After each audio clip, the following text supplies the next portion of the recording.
Alright, how's it going? I'm gonna make one of my first videos, something that I think could help out the Chevy community, and I run into a problem that I can't find online. Found some people talking about it in the forums, but nobody's actually done it, so I'm thinking that this might be maybe a really rare problem or something common, and something that I did when I got this car. This car's had it for many years, and it's been one giant project.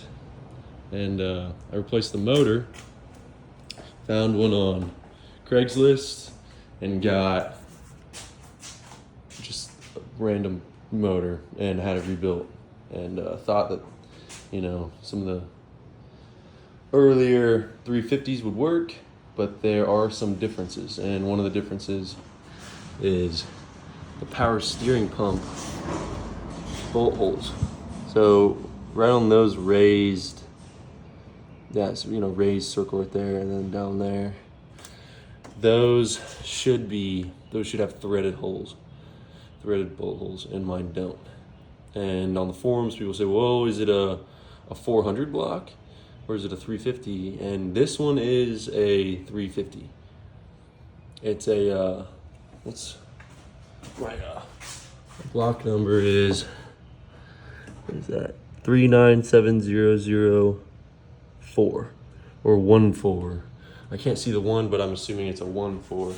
So that means mine's a 68 to 79 truck or car block. 2 bolt or 4 bolt. No way to tell unless I check again. I should have done all that when I was a kid, but I didn't. I mean, water pump is probably only got 2 hours on it, and it's rusty, and so there's tons of stuff I have to clean up and readdress. So this is one of them, and today I'm going to drill and thread those bolt holes. So we're gonna do some experimenting with homemade drill blocks or whatever I have to do. So I already pulled the front fan and the alternator belt. Got those over here. Here's my power steering pump. Here's my power steering pump bracket. So, all right, let's see what's up. All right, started off by trying to clean up those two surfaces. And for that top hole, I use a dial gauge to get the outside diameter. I'm going to divide it in half, and that will be my center. So it's really hard to do with one hand, but that's where I need to be. I'm going to mark it with a Sharpie and then punch it so I know where my center is. So let me get right back with you. All right, marked it with a Sharpie. I love these things. I think they're called push punches or something like that. Use them in, it's a sheet metal for an aircraft. Got a couple of them, so already made a little mark. Oops. Sorry if the quality's not great. I'm using my phone.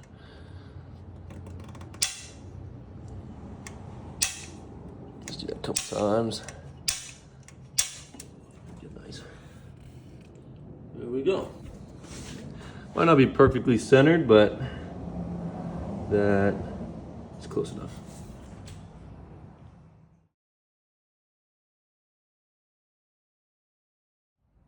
All right, next step.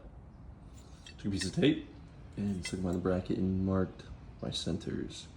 Now I will pull this piece of tape off and use my micrometer to measure the distance between each center.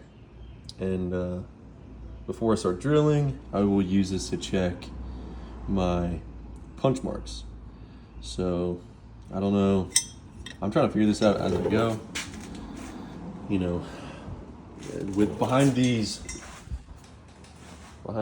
two bolt holes, there's water.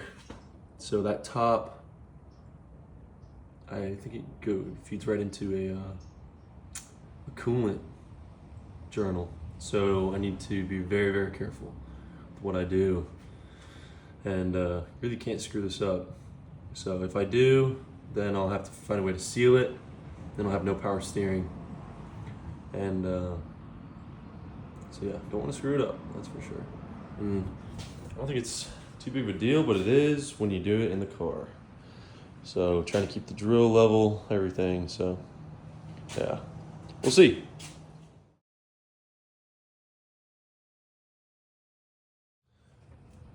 Now to try to find out the depth. I'm thinking I'll go to this side, the holes on this side, and use a depth gauge to try to determine how deep I should go.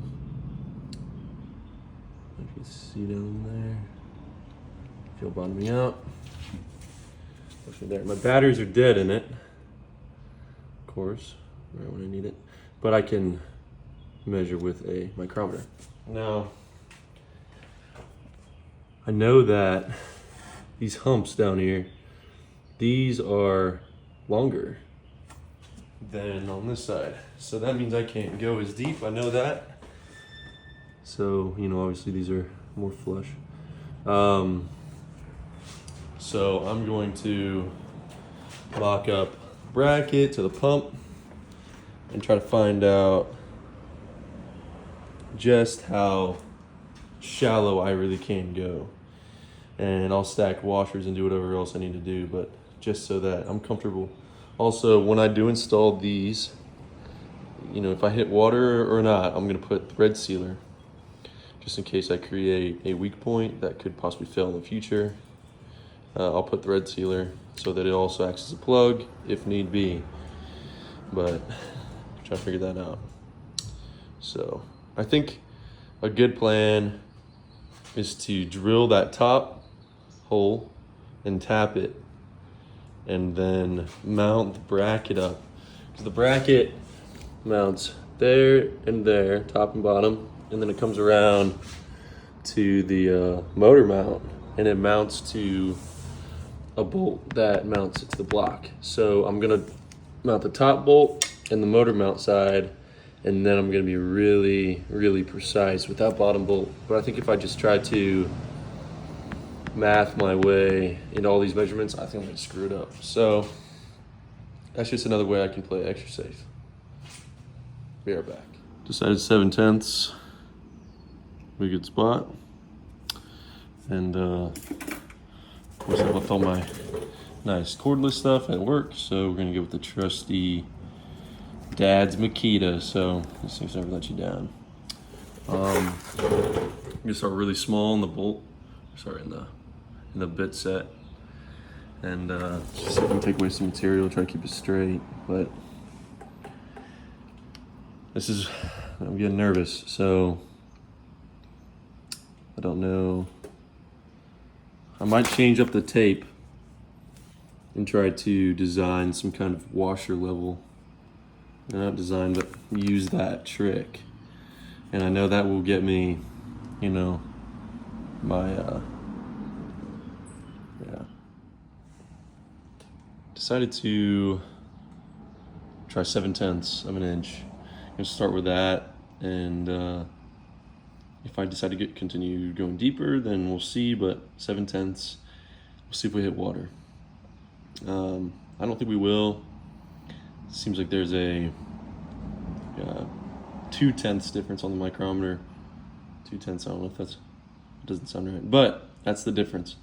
So I'm going to try to use this washer level trick. You know, if you're up or down and is, you know, too far one way, then the washer will walk.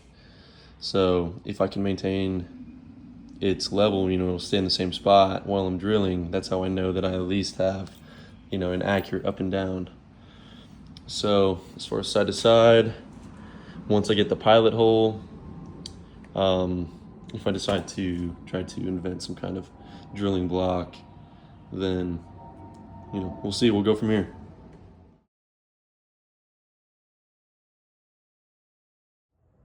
All right, hole is in. All right, let's go up a couple sizes. All right, y'all. Went up a couple more sizes. Pretty pleased. It's still 7/10 deep. So I think that's I think that'll be enough bite. So stop there. I just need to get the right tap size and the right drill bit size and finalize that one. So I'll get back with you. Got my final hole size. Looks good. I'm gonna clean that out.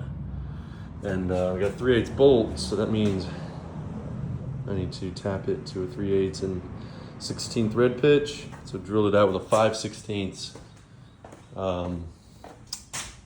bit. And yeah, so we'll tap that out, clean it out first, tap it out. And I'm not gonna do that on video because I'm nervous about breaking taps. So I will show you all the final first hole. Okay, a couple hours later, still trying to tap that top hole. A couple tricks I had to figure out. I could not use the standard tap tool that comes in the kit. You know, these guys. Not enough room.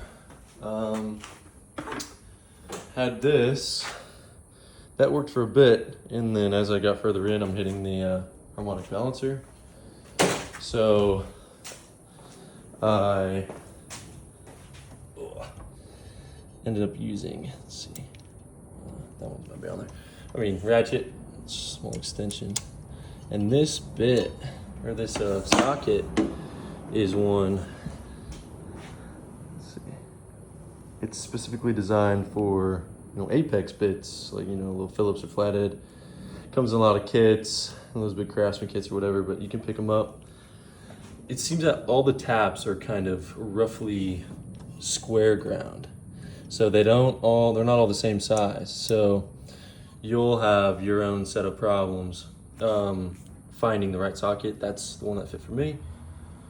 I did have to clean up the edges of this square mating surface with a file, just so that I could ensure a proper tight fit, without, you know, trashing my socket or the tap. But man, it's going slow. This cast iron is hard. I did have a hard time because I can't have a pressing motion straight down, and it is in such an awkward position. I mean, when I tell you my hamstrings are, you know, about to pop, they are, because I'm just bending over this car. At one point I was standing in here and sitting on my radiator, the core sport, and trying to get it started. Had a hard time with that. I ended up, so my bolt hole is 5/16, and I'm tapping it out to a 3/8, and kind of had a hard time getting the tap started, especially because it's hard to maintain, you know, make sure it's going in straight. It's hard to put force going sideways like that, and, you know, trying to get started with improper tools. So that was difficult. I ended up getting a step drill bit, put my step drill bit on there, and, you know, went to the 3/8 spot because the hole is 5/16. So I just let the 3/8 step take a little bit of material off of the very front of the hole to kind of widen up the hole so I could get the tap started. That was definitely the right call. So I did that, removed a little bit of material, and I'm now cutting away. You can see how close I am. And man, it's so simple, but it is taking forever. So, you know, I'll let y'all know when it's done.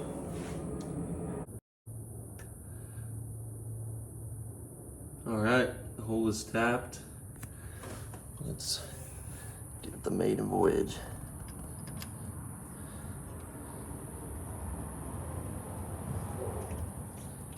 Buttery smooth.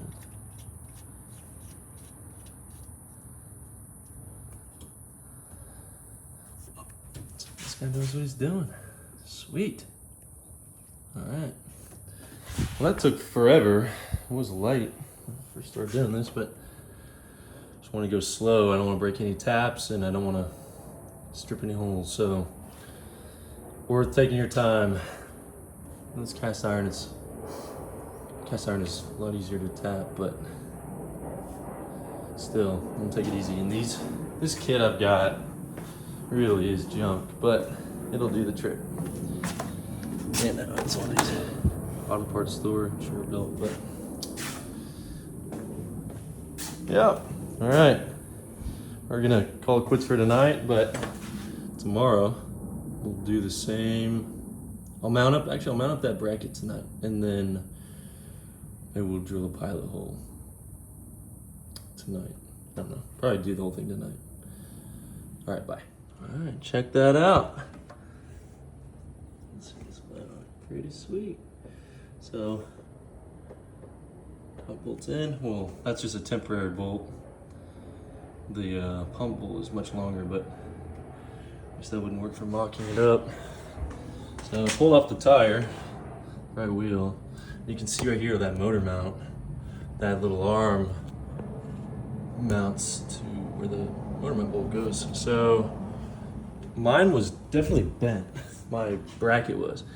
So I put it on the motor mount first, loosely, and then I kind of got in here, like I was telling you all before, where I sit down in there and kind of bent it back, so to be as close as possible, but not too bad. Looks like we're really straight. I'm going to see if I can find some, maybe some close-up pictures from other C3 guys, maybe an image on Google that looks directly at that spot, to see if I can kind of eyeball it and make sure that I'm not way off, or down here where by the timing cover, make sure that all looks right. I think it is. I think it can only, obviously my holes aren't going to be perfect, but I don't think they have to be exactly perfect. It will just, yeah. So I don't know. We will see. What do I know? I'm just trying to figure this out all by myself. So my hands are beat, so I think I'm done tapping today, but yeah. All right, see you tomorrow. Okay, it's the next day. I shot some colors, some white paint in that bolt hole, just so that I can, after I remove that bracket, I'll be able to see the the diameter of the hole I need to drill. So let me pull this bracket off and we'll start drilling.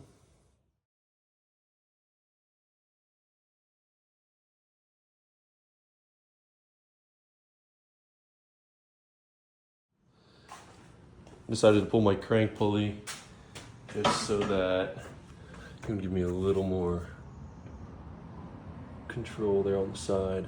So I tried to line up my drill without pulling it, and it would have worked on these small bits, but once I go up in size, I think I will be a little off center. So pull that out of the way, no big deal. I realized I should be telling you guys the bolt sizes of the stuff I'm using. So the outer 3 bolts, in case y'all didn't know, outer 3 on the crank pulley are 9/16. The center is 5/8, so 9/16, and then that center is 5/8.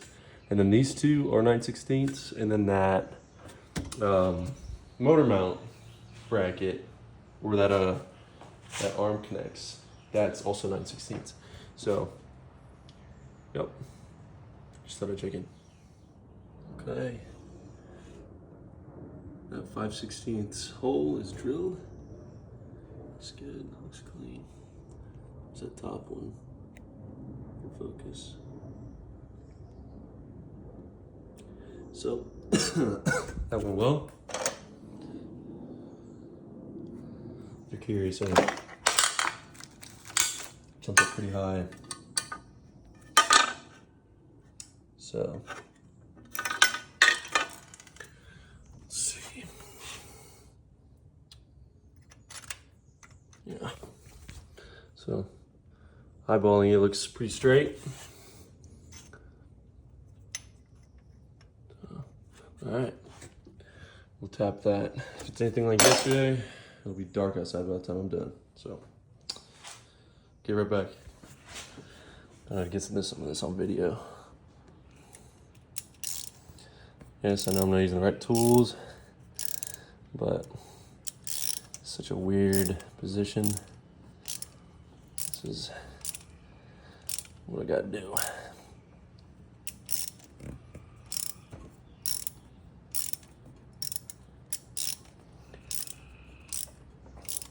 Seems like this hole is going much smoother than yesterday's. I put that little black tick mark at the 12 o'clock position just so that I could see some kind of progress while I was sitting here doing this yesterday, but it seems that I must have not been going in straight yesterday because this side is cutting much easier. So, all right, keep doing this. All right, bolts are in, holes are completed. If we look directly over the top, you can see they're a little off, but I don't think that's going to matter too much. I'm pretty surprised with just freehanding it and eyeballing it. Got it pretty good, so that shouldn't be a problem at all. Let's mount up the pump. All right, pump is mounted up. Oh, nicely. That bolt's kind of a pain in the butt, but not too bad. Only if your bracket's really bent like mine was. So no big deal though. Got it in. Looks good. I left the, sorry, my camera work is not great, but I left the adjustment bolt loose. So I'm going to get all this front end hooked up and then get my lines hooked up. And then I think I've got the belts and stuff in my Boxo parts everywhere, so we'll see. We'll see if one of these will fit. But yeah, hopefully, when I pull out of this garage, I have some power steering. That's exciting. If the pump is bad, that's okay. I'll just get a new one. But now we can actually have the option of having a pump. So everything went on perfectly. No weird binding or anything. So yeah, so far so good. I guess the next nail biter is getting the pulleys back on and making sure everything is lined up right. So I think it will be. I was kind of looking at it last night and looked right. So yeah. Okay, everything's back together. Everything is, belts are on, lines are hooked up. Double checked everything. Need to put some fluid in it. Yes, I know my belt looks like crap. The pump's probably bad, belt's probably bad, but these are all just for testing purposes. So, gonna put some fluid in it and jack up the front end and see if we can't get some power steering. All right, everything works, everything's hooked up, full of fluid. No leaks, and then the power steering works. Let's see.